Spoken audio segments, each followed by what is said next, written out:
fabulous Mother Love, coming to you in live and in living color. And that color today is red. We are celebrating Black History Month, and we are encouraging our mothers and our daughters and our sisters and our girlfriends about the importance of heart health.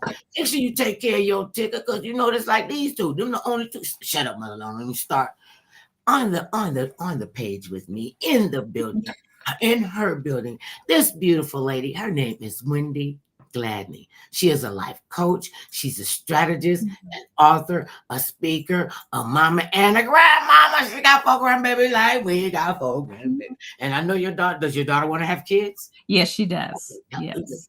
Don't name her mother up. So welcome to the program, Wendy. It's good to have you. Good to see you again. You know what? I am so glad to be here with you. And I feel like I have a history with you, either just the way that you support so many of us in the community, as well as the fact that we see you. We see what you're doing. We see how you have uplifted others along the way. And the other thing that I've always loved about you is because we do have a topic in common, which is all about forgiveness.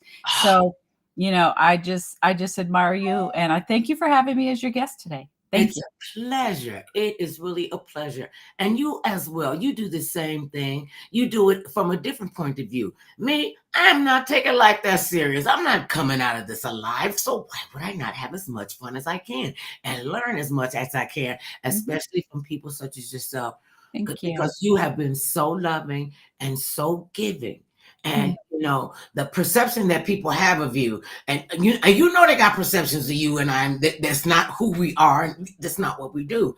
And then when they hear you, and they can see the passion and the compassion and the empathy that you have for people.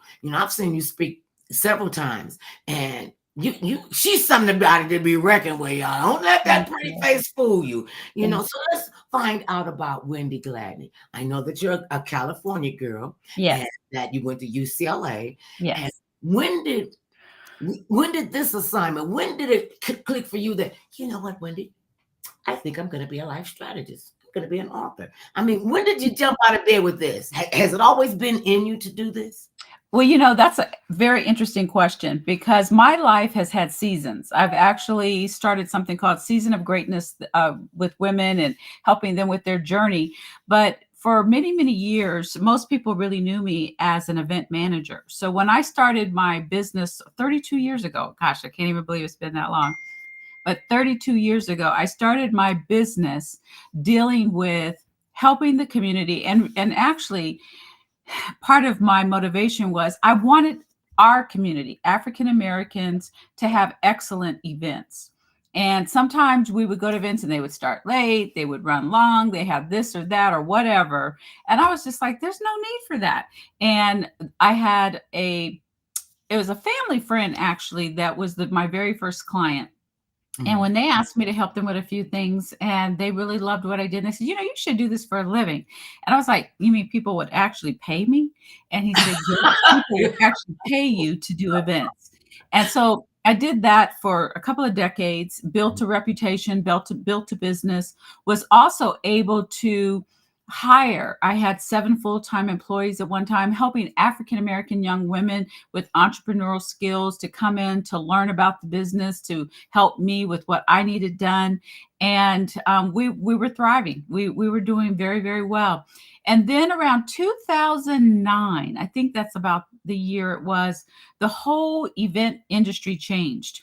And especially from a fundraising position. So most of the time, especially in our community, when you're an event planner, they also want you to be the community relations director, the fundraiser, on and on and on. And that's when computers really started being engaged as it relates to how you would raise money. And so I said, this is going to be a different approach, because I was just so used to relationship building, where I got to know the different people in corporate America, got to understand what was their mission so that it could be a win-win situation when I would present a particular client's event, because most of my clients were nonprofits raising money. And, just dynamics were changing. And I was like, you know what?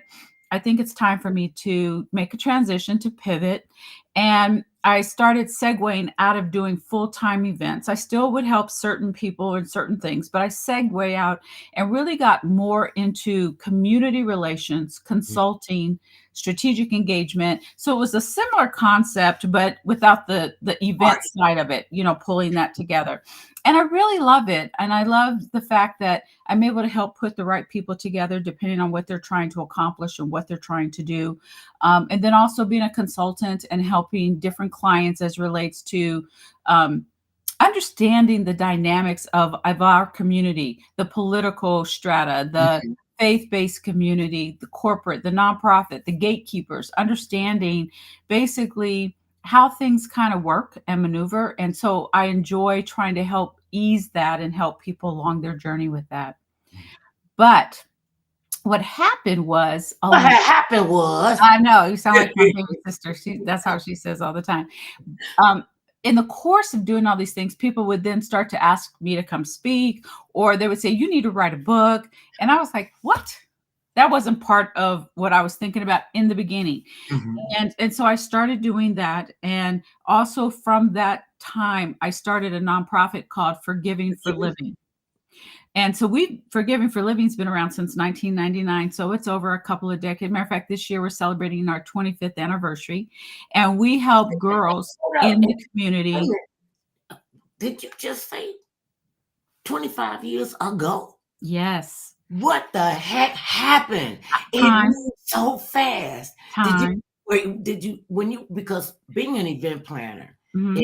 that's a very detailed business, and you have to pay attention to the littlest thing, Yes, and then you got to follow the venue's rules and regulations, yes, and then you got to, go through all of this, and it's a lot of work. It is yes. really a lot of work. And It is. what it- as the steps that you have taken to transition out of that, Mhm. what did you learn about your skill set from being an event planner and then being able to, as you say, pivot? Because we always got to pivot, don't we? We always have to. I'm We still pivoting. I we pivot all the time. we have to, because Yes, after a while, and you've got to have your foundation to yes, pivot. yes. You just can't come out there all You gotta have willy-nilly. your core. And when you're at your core, and so you said when people start telling you to write a book and to start speaking, and you go, that wasn't on the radar. No, because you was trying to plan to help God. I love me a book, a speaker. Why not you? And because you have great stories and great visions and great techniques to share with people. And as a event planner, how crazy did an event? You don't even have to name the event, but how crazy did it get? And you went, okay, these people are nuts. They are wackadoodles, and you get a lot of wackadoodles. Yes, you do. So you asked a couple of questions. So Okay. one of the first questions that you asked is from being an event planner and from doing the work that I do or have done in the past even, what did I realize was maybe my strength or my best skill set and so forth is a couple of things. One, so years ago, I was part of a women's Bible study. Mhm. And I won't go into too many details on it, but it still exists today. Mhm. Wonderful group of women. A lot of the women have transitioned into other things, but the group still gets together. Anyway, we were going around the table. And at the time, I was the youngest one at the table, and I was in my 20s and so forth. And there's another side of me that I don't even know if you know, but years ago, I was also an actress. And so Oh yeah. this particular group of women, most of us were connected to the entertainment industry in some form or fashion. Mhm. And so they were going around the table and sharing, what are your gifts? What is it that God has gifted you with? And different women, some of them were great singers, some of them were also prophets, and they could share different things about the word of God. And it went on and on. And when they got to me, they said, "Well, you know what, Wendy, you have the gift of helps, hospitality, and encouragement." And I was like, "What kind of gift is that?" I was like, I'm sitting up here with people who become, great actresses and singers and producers and on and on. And I'm like, I have the gift of helps, encouragement, and hospitality. What is that? And I really did. I walked away that day from the Bible study, and I was thinking to myself, well, I don't know where my life is going because this is really ridiculous, you know? And as I continued to grow and mature, I started to understand how all of us have certain gifts, but we have to understand how do we take those gifts and tweak them in terms of it says that your gifts will make room for you. Mhm. It will open doors for you. Well, everything I have done with my life has been now centered around hospitality, encouragement, and help. I just didn't realize it at the time. And what's really interesting is a lot of people would come back and tell me, you know, Wendy, sometimes the world is really heavy on my shoulders, and I just come to your house and I can relax. And you always have that cup of tea, or you always have that perfect little, you know, something to eat, you know, which my grandmother always had something on the stove. So, you know, you always have something you can pull out in case somebody's hungry. And, you know, they say, oh, and you just make your home and environment so welcoming. And I just feel so relaxed. And then by the time I leave you, I just feel so encouraged that I can go out there and fight the world. And I was like, well, that's something everybody can do. I mean, don't other people encourage you like that? And so I began to understand that there was a blessing, you know, to those gifts. And then when I think about going into the event industry, that's hospitality. I mean, basically, you know, that's hospitality. And then now with what I do, whether it's the consulting, coaching, or working with the women with Season of Greatness, that's also about helps. It's about servanthood. It's about encouraging. It's about helping people become their best selves. And when we learn how to get out of our way, let God do what he's going to do, Okay, I'm got to and wait. just Wait, hold on. I gotta hold on to some furniture because they done took my mule. Because somebody gonna have to hold my mule. Uh, and just be a conduit. Let God do it. Let God do it. And too many they of us say, want won't he do it? God- Won't he do it? too many of us want to help God. Well, Oh, Lord, I'm guilty. I've been there.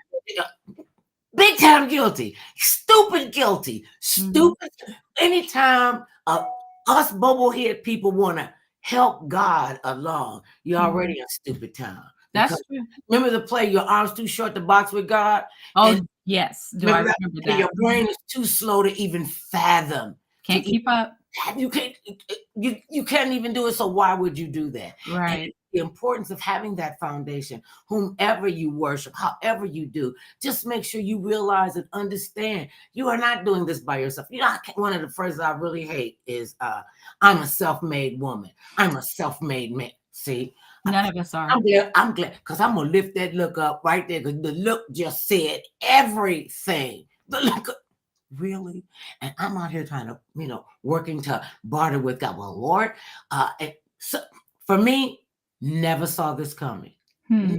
From the time I got off the school bus, I drove Wow. the school bus for 5. From the time I got off the bus, and I'm here in Los Angeles, and I've been here 30 some odd something, a long time. Years And ago. years ago, thank you, ma'am. And this was all God's plan. And this Yes. this is stupid me. Well, and you can have a personal conversation with the Lord. That's why the scripture says you have a personal relationship with God. Yes. I can't your relationship with God might not be my relationship with God. Right. Well, I know it's not because you know how some people say they have skeletons in the closet. Man, you open up the door and they just want, girl, let me tell you what she did in 1977. Oh, and don't forget about 89. That kind of stuff. They come out talking my skeletons. And I was asking, when God sat down, he said, oh, I have a plan for you. And I said, okay. Because I love God. I love the church. I love Jeremiah 29:11. wasn't no atheist in the foxhole that day. Now was it? Shut up, mother love. And don't be encouraging her, Wendy. You know how she go. So I'm asking, God is saying, I have something that I have an assignment for you. And he's talking to me. And I'm like, okay, well, this is what you're going to do. And you're going to be out there. You're going to be my foot soldier. It's me, soldier. You couldn't put that in the same category. I couldn't hardly listen to my mama's her words. Might not have listened to him, but she knew I heard him. Mm-hmm. And I'm like, okay, well, how I'm gonna get that? Don't worry about it. Well, what I'm gonna say? Don't worry about it. Well, don't worry about it. Mm-hmm. And that's what came to me. You can't serve two masters. Mm-hmm. I can't serve worry and God. So I picked the God guy. I picked the Jesus dude. That is just amazing. He said and did everything he said he was gonna do. Well, you know, in the word in James 1:6, it says a double-minded man is unstable in all his ways. So when we are not focused, we don't have our center, and we are not following. For me, it's nothing but about Jesus. I mean, that's it. That's it. And when you start to think about the challenges, especially being here in Los Angeles or in California, I'll say Southern California, in terms of we're surrounded by the entertainment industry. So there's a lot, especially those of us who touch the entertainment industry, because even right now we're touching it. Just the fact that we're out here in, the public's eye, there's so much pressure that gets put on you. Do you look right? Do you have the right, body style? Do you have the right hairstyle? Do you have the right clothes? Do you have the right designer, this or that, or whatever?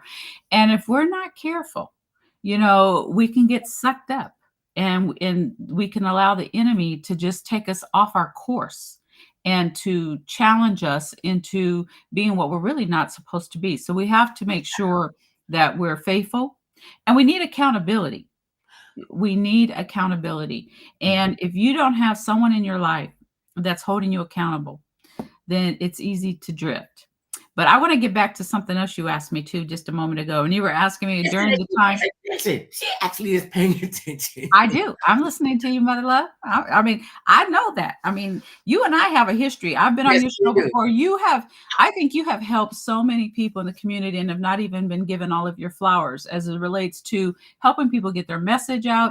I remember years ago, I don't remember how many years ago, but when you had your studio. Yes. And you invited me to come in to be on your show. And I was so nervous back then. I was like, oh my God, I can't believe it. This is Mother Love. And she's got me on her show. Oh my goodness. And so, so much has happened since then. And, praise the Lord, careers grow and, you move on and you're able to help so many different people, but you've never stopped reaching back and helping. So I just want to say thank you publicly.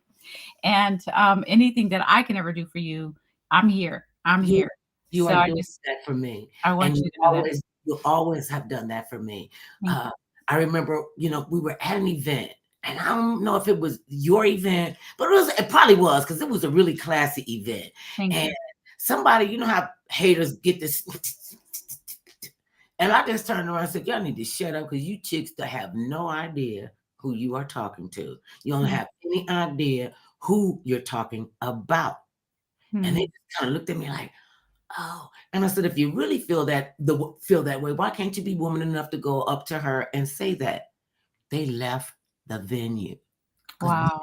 You didn't need that toxicity. None of us did. It just kind of ticked me off. And you and I, we had a great time. And she does throw a lovely soiree. She calls them soirees. I mean, everything from the decor, and if there's a meal, from the food, and everybody was comfortable. You make all of us feel like we deserve to be in your space. And I am honored and humbled by the fact that when the producer called you and he said, oh, then I was surprised he remembered you, my husband. He said, oh, well, let's get Wendy on the show, because we saw something you were doing. He was like, okay. And he called up and you said, yes, I will. And you are here. Always.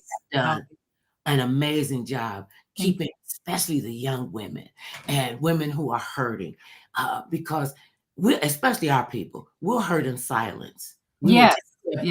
Everybody on the planet before we'll take care of ourselves, before we even look like we're valued enough to be in good health, to be in good mind, to be in good spirit. And my platform is Diabetes Among Us, and all the things that go, unfortunately, with having such a chronic condition. We are red today because today is red. We're red for women today with the American Heart Association. Yes. And that's very close to my heart.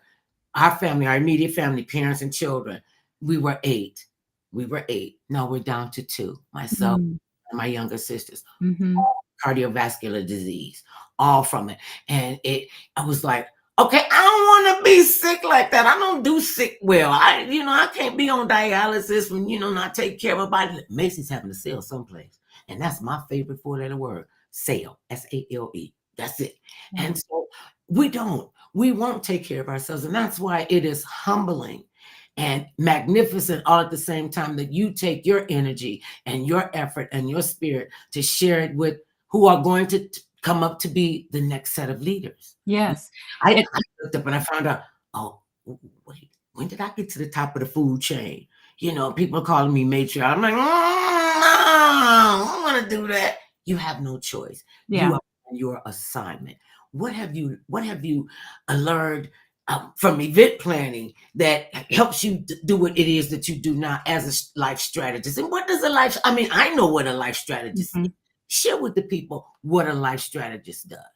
Okay, well, let me first answer the first Oh, you question. said, okay, my bad. Well, when you said what did I learn from event planning regarding the work that I do with being a life strategist is first of all that all of us are equal. All of us are people that get up every single day, put on our clothes the same way. We have to answer to our families, we have to answer to the Lord, we have to answer to, whatever we're doing. And I had the honor and the privilege of working with a lot of people who society puts on a pedestal in such a way that sometimes it can make you feel inferior. But when you work with people that are in the limelight a lot, it can be intimidating.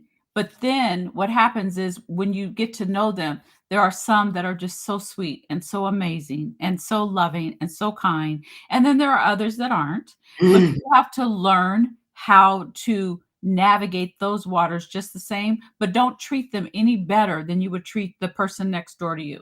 As my grandmother would say, whether it's the president of the company or the janitor of the company, we're all equal. We're all the same in God's eyes. And so I think doing the event planning also helped me with that and in that area. Because like I said, I walked in so many different doors. Now, as a life strategist, when you say, what is a life strategist? It's really like, look at the two words. How do you strategize your life? And really there's three key words that I always talk about, and it's meaning, message, and mission. Wait a minute, hold on. I just want you to, I take copious notes. Okay. So I always talk about meaning, message, and mission. Meaning, message, and mission. I succinctly put that together. Okay. So let me walk you through that, Mother Love. So basically, once you understand your meaning in life, why you're here, why you get up every day, that allows you to develop your message, which is basically what you say, what you do, and how you carry out basically your calling. And once you know your meaning and your message, that will automatically help you carry out your mission, which is purpose. All of this ties back to purpose. So meaning, message, mission allows you to basically live the life that God has called you to do. The problem that we have is too many times we never find out really what our meaning is. We get up every day, we go to a job, or we get caught or stuck into something for whatever reason as it relates to survival, or it was a good opportunity at that time, but maybe it really wasn't what was meant for you, but you get stuck there or whatever. And so you always say, something's missing, or I don't really feel fulfilled. Well, are you living your purpose-driven life? Are you living your purpose life? Are you really doing what you were called to do? And if not, there's always going to be a void. There's always going to be an emptiness. There's going to be something missing. So as a life strategist, it's also about helping people identify what is that. And then if people come to me and they already understand that, sometimes they still need clarity of how to achieve it, because sometimes people know the what, but they don't know the how. Or they don't know the why. Why would I do this? And then you want to, you don't want to be accountable. That's one of my biggest issues. People will come and they'll sit and talk with me, and then I'm like, okay, so where's your accountability? Where are you in this fight? You got skin in the game. Yes. I don't have skin in your game, but technically I do, because we are our brothers and sisters keeper. I would not, and I cannot go past, and I don't know, God gives us the tools that we need. And one of the tools that he gave me was the ability to see people in the way that they feel. Because you could see a sad face. Yes. When somebody's in distress, when somebody's in anger, you can tell by their facial expressions. I would rather walk up to somebody and say, baby, is there anything I could do to help you? And they say, no, get away from me. I'm like, okay, I wanted you to know that I am here. My very, very first workbook, which was not really a book, but a workbook. And I was trying to see if, as soon as you said that, if I had one over here. I don't think I have one right here, but it was called Healing Without Hate: How to Forgive to Live. And the cover of it was a beautifully wrapped gift box with a beautiful bow and everything. And I talk about the scenario in the story about that looks so beautiful. I mean, the cover of the book looks so beautiful. But if there was a piece of china in there and somebody threw the box, by the time it gets to you, that china is broken. Now Right. you don't know it because the outside of the book, the box, or the gift still looks pretty. They were able to pat that little bow and make it better again after it fell to the floor or was thrown. But there are a lot of broken people, and just like we've heard the saying, hurt people hurt people. So if we don't really help people get to the core, to let them know that you care. Again, another saying, people don't care what you know till they know how much you care. That's it. And it has to be genuine. It has to be authentic and real. Like, do you really care for people? And sometimes it takes a while for that to really sink in. But if you are authentic and real, life will show itself. In other words, time will show itself when you're real. I have to pause and say, because I can see from your show, there's a beautiful young lady named Trevise Griffin who's made a comment, and she actually has been in my life since my children were very little. Mhm. I started out thinking I was mentoring her when she actually in life became one of my biggest blessings and helping me in my life and my children, and has stayed in my life even from afar and distance. But I just wanted to acknowledge her because she's just an amazing young woman. And when you were saying that we have accountability and a responsibility about ushering the next generation, well, she's that next generation because she's younger than me, and she's doing some amazing things where God has her planted in her part of the vineyard where she lives. So I just wanted to say thank you because I know that she's watching the show right now. Why, thank you, Trevise Griffin. She says she makes you make people feel, think, and know you should be in the room, and we deserve to be in the room. And you gotta know what table you're coming in with. You gotta know what where your seat is at the table. Mhm. Oftentimes, like I know, black women coming in sitting at the big boys' table. Most of the people that were at that table are looking at you like, well, why is she sitting at the table? What is she doing? And then they want to, what the kids say? Then they become haters because how dare you have the wit and the wherewithal to sit at the table with us, and then you got a better plan than they do.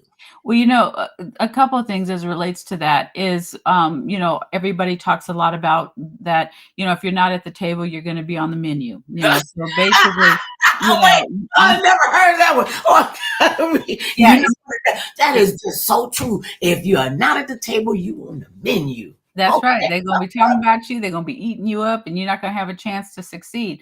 But the other thing about that is, one of the things that I also talk about and work with a lot of times with women, including myself, that we have had issues around imposter syndrome and making sure that we have confidence. So, like you said, we have to know that we do belong at that table. But when you come to that table, make sure you're prepared. That's it. Have the Make right sure attitude. you got to be prepared because you are going to be challenged. You are going to have people that are haters. You're going to have people that don't think that you belong there. So, you need to show up and show out correctly and be prepared, because the future generations, they're depending on you. They're depending on us to continue to open wide the doors, because even though there's been a lot of advancements, Mother Love, for people of color or for women, at the same time, we're still behind the eight ball. There's still so many things that are not equal, the Pay equality equity. level. Pay equity. Pay Pay equity. equity. Pay Yeah, equity. I'm doing the same job that you are doing, but I'm getting way less money. Talk about mhm, and yeah, oftentimes, when they say you gotta be at the table, oftentimes you have to set the table yourself. You have to build the table yep, for yourself. I remember I was working at a radio station, and it wasn't even contract time. I wasn't even halfway through the contract. They come and call me in, they tear up the contract. I said, "But I didn't say any cuss words. You still have your FCC license. What's the deal?" They tore it up and they said, "No, I had a 2-year deal." They tore it up, gave me a deal for 4 years. So new guy comes in.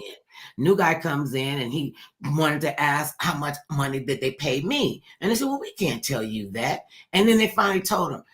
And he made twice the money I was making. Now, the money wasn't anything to sneeze at. Make no mistake. I was making more money than I ever made in my entire life. Mhm. And he got, when he got his contract, bully for him. I was happy for him, right? So then they wanted me to come in and renegotiate my contract. I said, but it's not up. He said, no, don't even worry about that. We don't want to renegotiate your contract. Mhm. What can we do to make you feel comfortable? And what would you like into your contract? I said, first thing I did with the first one, I made sure to get points. You know, Mhm. you know how the grading system works Right. in Radio Nielsen and all that. I made sure I got the points because when I got to the radio station, it was like 0 point close to zero, that nobody was listening. So I Mhm. said, every 10th of a point to make a whole point, I want a bonus for that. And they were Right. like, "Well, okay, yeah, we could do that." And they said, well, what about the meat and potatoes? I said, and when you're making that kind of money, you're giving somebody that kind of, they're gonna make it public. New guy Mhm. comes in, they make it public. They gave him a 5-year, $435,000 a year contract. Wow. Wendy, that's all I said. All I said is, I want $5 more in his contract. $5. And they looked at me and they was like, is she on something and say she suffered from drug abuse? We just signed up him a $135,000 a year. And all I said was, I want $5 more in that. They looked at me like I was crazy and said, and I've been here longer than him. Why am I not worth that? I got your late night hours pumped up. Oh, now I told you I can look at, and they told me no. The guy Mhm. who controls them, the comptroller, whoever he was, said she wouldn't know what to do with that. But you know what? Let me say something about that too. Not only from the powers that be or the big, companies, but we have to learn how to pay each other right too.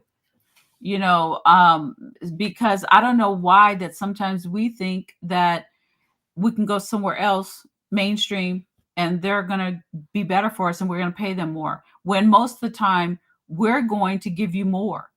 We're going to give you more. I know I try with people So that I you work don't with. try. You do not. I go You do. above and beyond to make sure that they're taken care of and that they get what more than really What what they they pay for.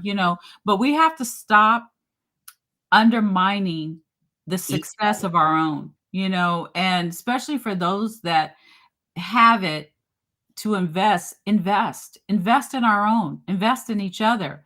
And if you see somebody that you're working with that looks like you is maybe lacking somewhere, then tell them, be polite about And it. be honest. Be You know, honest, because right. how are we going to grow if somebody doesn't help us or if somebody doesn't say, you know what? You did great on this, but on this part, can we work on that a little bit or whatever, your strategy. But the point I'm trying to make is we have to be willing to invest in each other, to support one another. I had this conversation with a colleague just on Wednesday. Is we were talking about successful African American women, and especially just even in our circles. I'll just say in Southern California. And we were talking about it, and I said, we were doing our best financially as a whole, as a Mhm. community. I'm not talking about ones and twosies. Of course, we have our billionaires and we've got our top celebrities or whatever. But I'm Mhm. talking about business people and so forth during segregation. And that was because we were forced to. Now, I'm not saying we need to go back to segregation. I'm not saying that. But We got to support each what I other. am saying is, we need to have the mindset that try to find someone within your own community, within our community, to see if you can support them and their business. And before you go outside. And then secondly, and I'm just going to say it, when people like you give people like me and others an opportunity to come on, we need to be scanning your QR code and donating to you because you're giving us an airwave. You're giving us an opportunity to be able to share a message to people that we may not have any other way. And sometimes people don't take that serious enough, and that we have to feed our families too, Well, and we have to do what we have to do to pay our bills. So and you didn't, and I'm saying, she didn't ask me to say that. I'm saying it because I'm an entrepreneur. I've been out here for over 30 some odd years. And I even see Michelle Moore-Bell said, yes, support our own. Hi, mhm. Michelle. I know Michelle. And Hey, it's so true. We have, if we, because I you know know her what, too. Mother Love, We know her too. yeah, Hey, Michelle Moore Bell. because Mother Love, when we get in trouble, need help, the first place we're running is to our community, talking about, will you help me? Will you strike? Will you picket? Will you, whatever it is? Whatever the So will we you come do. to earth. And even if you think about some of the celebrities over the years when they get in trouble, and I could get in trouble for this right now, even if it was somebody like an OJ Simpson or whoever got in trouble, where are they going? Running back to our community, talking about, stand with me, help me, that kind of thing. So Well, he I'm just became black saying, that time. mhm. So I'm just saying, we owe it to each other, to our communities, to make sure that if we can, now you can't support everybody. I No, you understand. can't. 'Cause I get people all the time asking me to donate. It cracks me up. Could you donate $20,000 to my event? And I'm like, What? what? I mean, I don't have that kind of Wait a money. minute. I really do not, And even if you did, when you're doing business with your relatives, which is in some cases it could be a great thing. I think about the Wayans and how Keenan Ivory Wayans said, everybody gonna go to work. Everybody gonna go. Y'all not gonna be in my pocket. You gonna what? You want to be on TV? I help you get on TV. And Mhm. and the all of his brothers and sisters have risen up and continue to rise. And that's what I wanted. I wanted to do that with my family in the entertainment industry a long time ago. And they would be Mhm. laughing. And I said, you know what? And I'm not even the funniest. I was not the funniest one in my family. I mean, Mhm. my sisters and brothers and mother were hilarious. And I said, we could put, oh, he ain't going on TV. Or that's some stupid stuff you doing. You can't make a living being no stand-up comic. And then when I was making a living doing a stand-up comic, they were like, oh, can you help me pay my rent? And it wouldn't even be my brothers and sisters. It'd be somebody else. Mhm. Thinking I told him I don't drink green ink and chew paper and go in the restroom and just roll out $100 bills. It's not that kind of party. So you're not everybody's ATM. My son, wait a minute, my son, when he was a little boy, he thought I was magic because, and this is when ATMs first came out. And that Mhm. was so long ago. And ATMs had just come out and they would, we were getting into that banking thing. And so he wanted something. It really wasn't a relevant thing that he wanted, but he wanted something. I said, boy, I ain't got no money for that craziness. He said, yes, you do. You could go in and touch the wall and money just come out in your hand. I was like, okay, that's called an automatic teller machine. And no, Yeah. the money don't magically come out because it doesn't magically go in. Your father and I, we work. We have jobs. We put the money in the. He couldn't wrap that around his little head. Even when we think about ATMs and we think about it as money, but it's the same thing with life and relationships. You have to put something in to get something out. I, we You were have to be willing to share, give, care, go out of your way. And it's not always convenient or easy, but just think about when sometimes people are helping us, it's not always easy or convenient for them either. exactly. I mean, Mhm. and the ones who come, I literally had to start saying to people, especially my lady friends. Now, you come in to get some comfort, you come in and get some advice, you come in to get something to eat. What can I do to help make your life? No, I don't need you to do that. I don't need none of that. And they all balled up like this, and you trying to help Mhm. them get their hands off. And sometimes it's unfortunate, but I have to walk away from them, or they need to walk away from me. And I started saying to them, now, are you looking for a solution, or are you just looking for a place that you can get it out? And I said it, my husband said, Or a Band-Aid. yeah. And That's what you're talking about, a Band-Aid. I'm the Nefertiti of the needy. I am the defender of the tender. Let Mother Love put a Band-Aid on the boo-boo of your heart so you can be all right. That's what I do. And Mhm. and some people don't want that love. And they hold on to grudges so tightly. I mean, could you imagine being angry at somebody for many years and then forgot what you was mad at them for? Oh, in the course of me, and this is not even part of our community, but may I show a book? Yes, yes. Okay, I just saw this in through one of my devotionals, and I thought of you, and my husband ordered the book because I remember what you talk about. But when I saw this, it says "Forgiving Why You Can't Forget," forgiving what you can't Ah! forget. And so I am going to read that because I do try to stay on top of what's happening Mhm. around forgiveness and who's saying what and doing what. Um, but the thing about it is, most of the time, people who have hurt you, they have long gone with their life, and you are sitting there in Stop. misery, and you are holding it against them while they have gone on and are living their life. And sometimes they even forget. They forget what they've done to you, and you're still holding on to it. So it's like they say, unforgiveness is like drinking poison but expecting the other person to die. We're drinking the Kool-Aid, but we're expecting somebody else to get, affected by it. I just saw Stephanie Farmers also jumped on. She's another sister friend. I see the sister friends coming out and supporting Hey, today. thank you so much, That's Mother such a Love, for telling blessing. me She's I'm doing funny. a lot of amazing things as well. And again, that's what it's about. It's about supporting each other. This is also Black History Month. A lot of people have different things going on today. It was in Los Angeles, was also the kickoff at City Hall with, the mayor and city council. So, we have to try to support where we can, We when we have to. can, and share the knowledge. And it's not always about what can I get from you. It's what can we get from one another. I mean, I want to get something out of it. I can learn from a 6-year-old, if they have a message. And it's important that we support one another. One of the biggest reasons why my husband, he started this. I'm just letting y'all know. Y'all know. He said, you really need to be back on the radio. You need to be back on the air.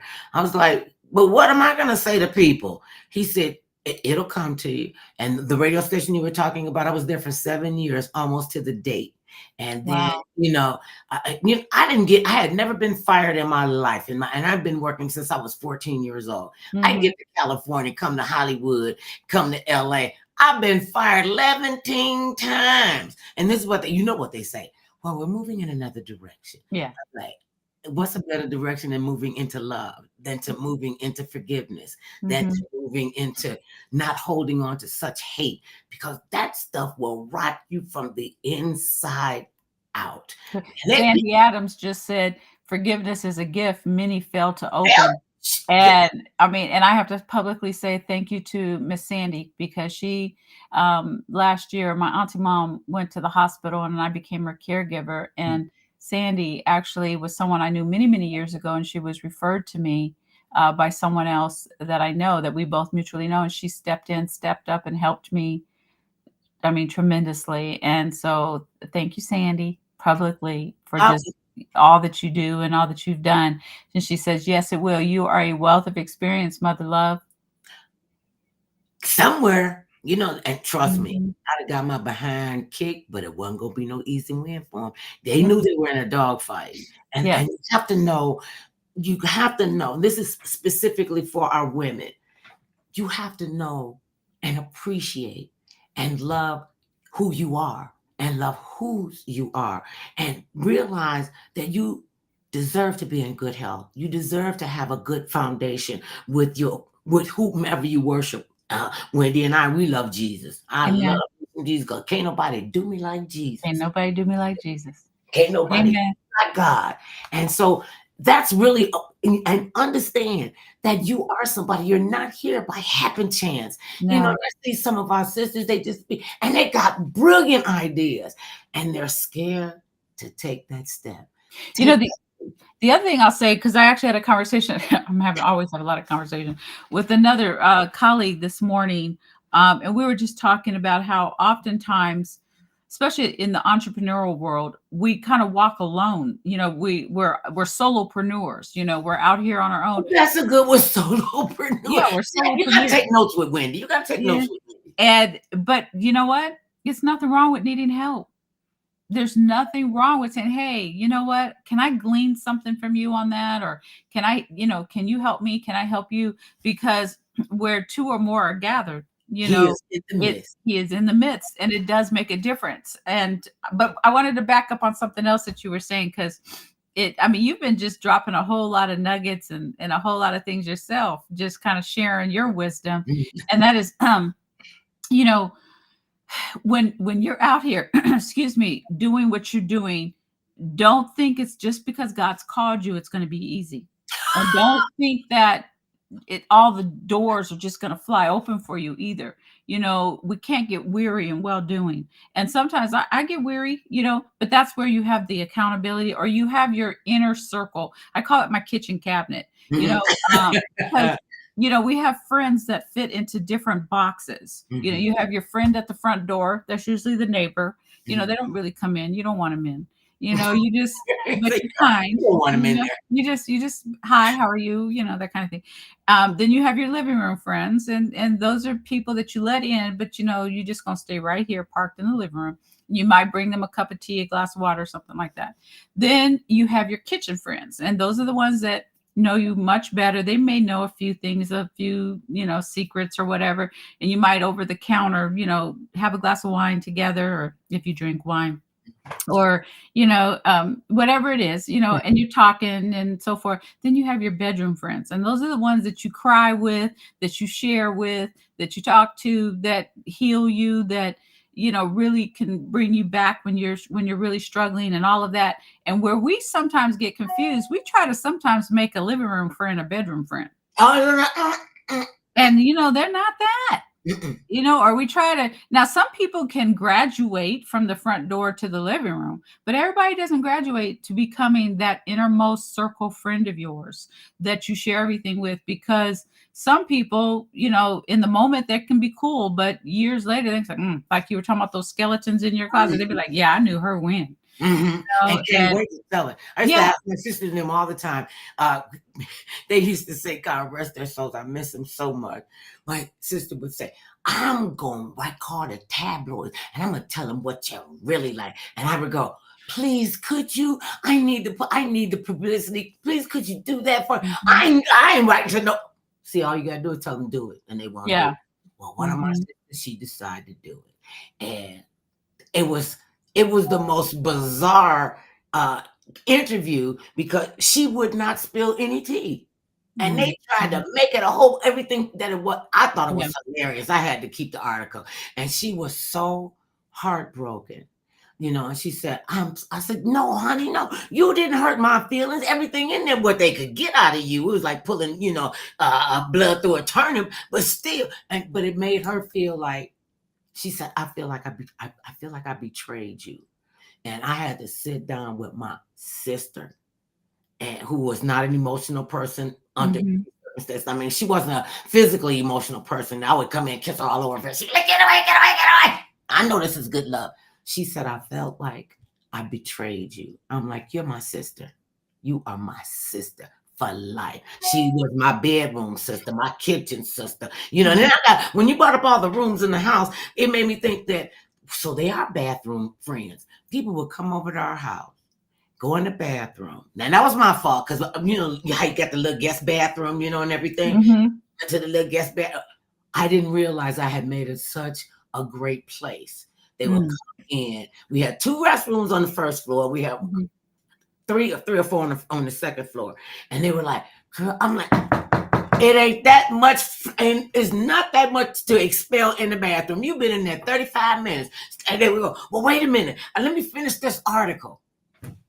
You in the back, and that is so mine But was you the know what? Yeah, no, I mean, people find refuge. I remember as a young mother, when my kids were really young, I sometimes liked the bathroom just to have a moment of peace. But speaking of also friends and bedroom friends, I have to say one of my sister friends, Mhm. bedroom friends, just logged on, Christelle Coleman, and just Hey, Chris, we've oh, I love been, her name. yeah, we've been friends for a very, very long time, and I'm very grateful, because when you have a true friend, you need to acknowledge that and understand they don't come around all the time. And but then you have to also check yourself, and are you being a good friend? Mm. You know, That's the are one thing you being a true friend? I that's what I want. That's Mhm. my assignment, to be a good friend, to be a dedicated friend. And when you Mhm. said you got your bedroom friends, I oh, these are the chicks that love you with snot hanging out your nose. You just and she say, "Yeah, I know, girl. I know you went through it. You and Yeah, but they're also the ones that gonna make you get back on the right track, yes. but in a loving way. Oh, We can't, oh, we can did get you down, hear but that? we can't stay Just down. for 1 minute. I just want, okay, girlfriends, you don't have to, because they'd come and cut me to the quick. I remember when we were celebrating my 50th birthday, I wanted a party. Last year? Yeah, just, yeah. Okay, yeah. We're going to go with that one. Yeah, last year. And my girlfriend, these are my sister friends. Mhm. These are the girls I have been with since we were like 11 years old. I can pick up the phone and call them like right now, and they're going to answer the phone, and I would do the same for them. Well, I would do the same for them.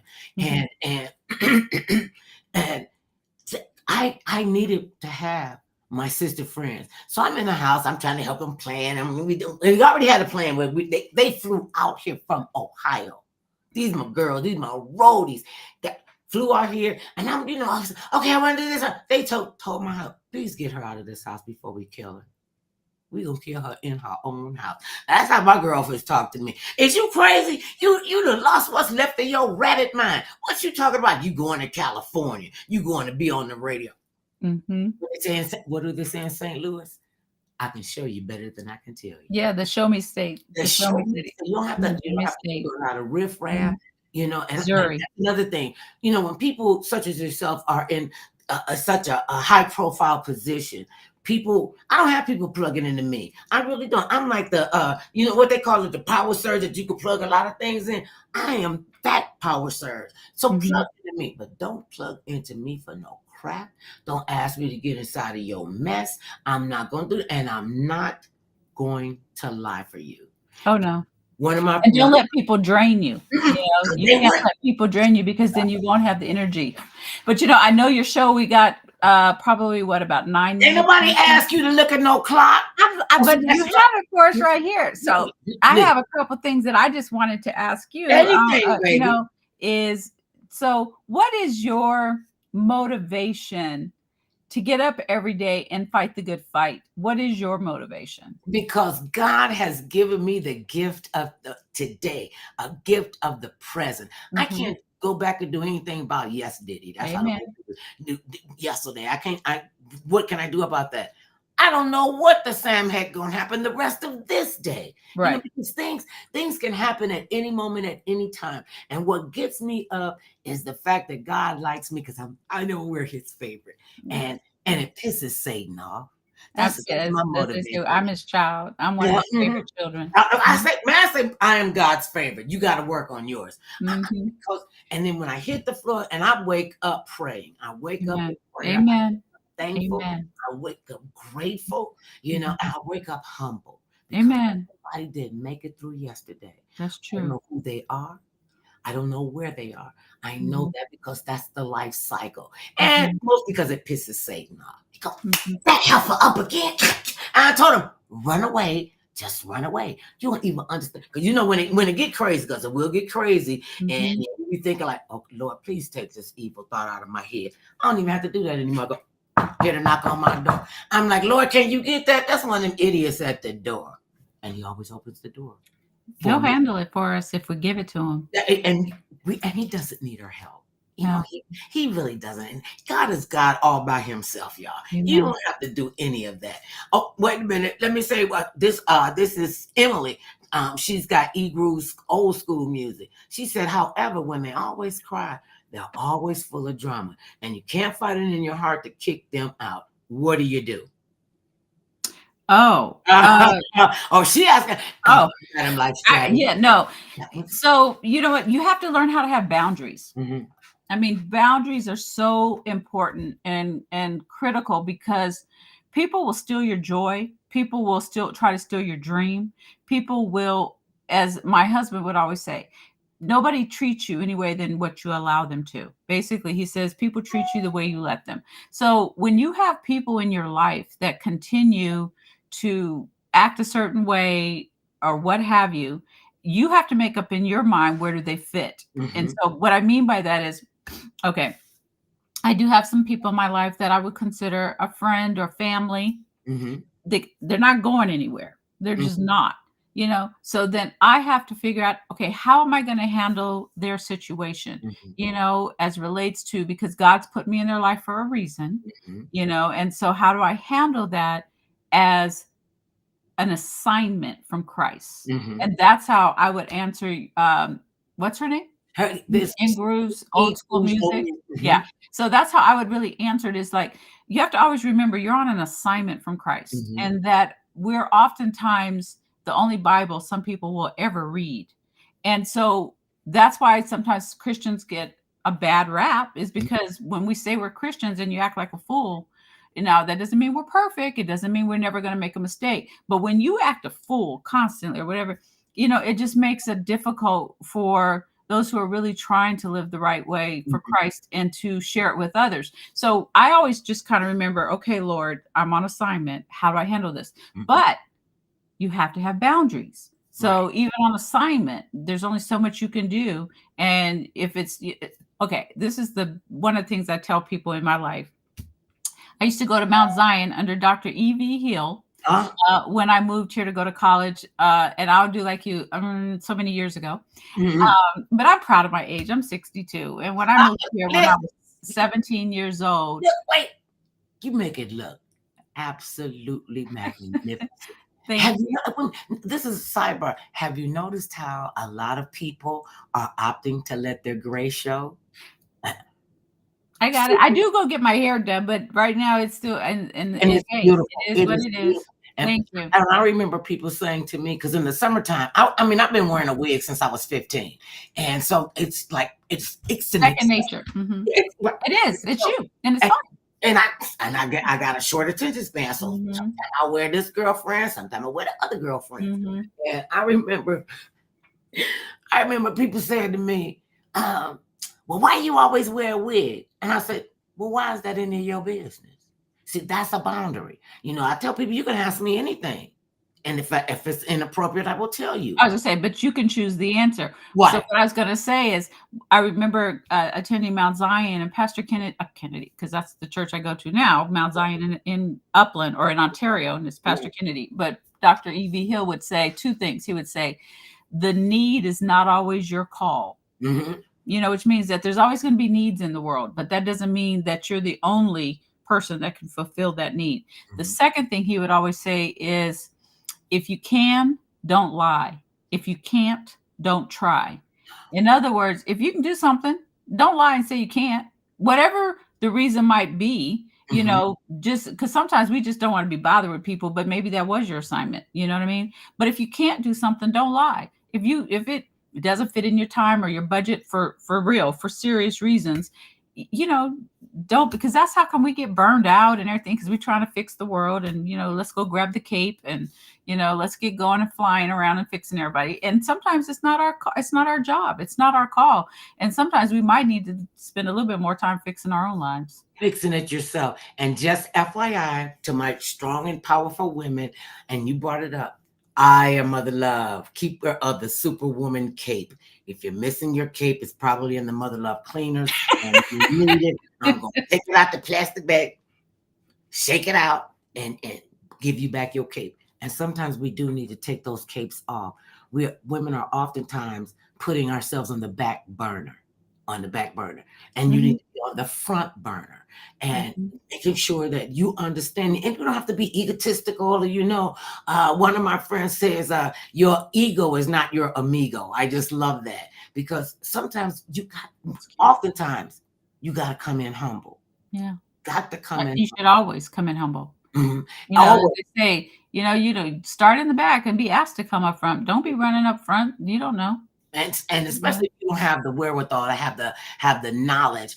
Now I hear people are always talking about the receipts of things, you know. And we've got receipts, because when you've been in the game as long as we've been in the game, Yeah. we got something we could tell them and show them what we've done.